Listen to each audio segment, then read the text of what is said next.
Kill ரீசெண்டா இந்தியில வெளிவந்து ஒரு மாபெரும் வெற்றி பெற்ற ஒரு பாலிவுட் திரைப்படம். யாருமே நினைச்சு கூட பார்த்திருக்க மாட்டாங்க இந்த படத்துக்கு இந்த அளவுக்கு ஒரு பயங்கரமான வரவேற்பு கிடைக்கும் அப்படின்னு சொல்லிட்டு.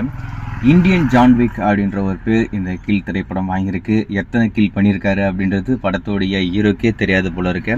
ஏன்னா ஜான்விக் படத்துலையுமே யாரெல்லாம் வராங்களோ எல்லாரையுமே கொல்லுவாங்க. அதே மாதிரி தான் இந்த படத்தை பொறுத்த வரைக்கும் ஒரு ஓடுற ட்ரெயினில் எல்லாரையுமே போட்டு தள்ளுவாப்புல பயங்கரமாக இருக்கும். நீங்கள் இந்த படத்தை பார்த்துருந்தா இந்த படம் உங்களுக்கு எந்த அளவுக்கு பிடிச்சிருக்கு அப்படின்றத மறக்காமல் கமெண்ட்ல மென்ஷன் பண்ணுங்க.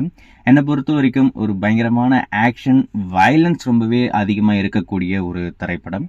இந்த கில் திரைப்படம் ரீசெண்டாக ஹாட் ஸ்டாரில் ஸ்ட்ரீம் பண்ணாங்க. நீங்கள் பார்த்துருப்பீங்க நம்புகிறேன். அப்பயும் நம்ம சொல்லியிருந்தோம் தமிழ் டப்பு வரும் அப்படின்ற மாதிரி.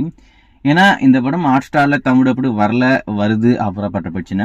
ஆனால் இந்த படத்தோடைய ப்ரொடியூசரை பொறுத்த வரைக்கும் லைன்ஸ் கேட் பிளே. ஸோ அப்படி இருக்கும்போது லைன்ஸ் கேட் பிளே ஓடிடியில் இந்த படம் ஸ்ட்ரீம் ஆக போது கண்டிப்பாக தமிழ் டப்பு வந்துடும். ஸோ அதை வச்சு தான் நம்மளுக்கு அந்த தகவல் வந்துச்சு தமிழ் டப்பு வரும் அப்படின்ற மாதிரி. ஆனால் இப்போ சர்ப்ரைஸாக ஹாட் ஸ்டார்லேயே இந்த கில் படத்தை தமிழ் டப்புல ஸ்ட்ரீம் பண்ணி முடிச்சிட்டாங்க.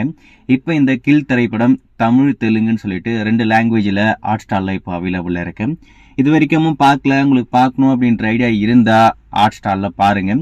கண்டிப்பாக நீங்கள் பார்க்குறதுக்கு இந்த படம் வருத்தா இருக்கும். அதில் மட்டும் எந்த ஒரு மாற்றம் இல்லை. ஸோ வெயிட் பண்ணி பார்ப்போம் இந்த கில் திரைப்படம் டிஸ்னி ப்ளஸ் ஹாட் ஸ்டார் மட்டும் இல்லாமல் லைன்ஸ் கேட் பிளேயில் எப்போ ஸ்ட்ரீம் பண்ணுறாங்க அப்படின்னு சொல்லிட்டு. அதில் இன்னொரு முக்கியமான விஷயம், ஆஸ்காருக்குமே இந்த படத்தை தான் சென்ட் பண்ணியிருக்காங்களாமா. ஆஸ்காரில் எப்படிதான் இந்த படம் நாமினேஷன் ஆகும் அப்படின்றது தான் எனக்கு இருக்கிற ஒரு கேள்வி. வெயிட் பண்ணி பார்ப்போம்.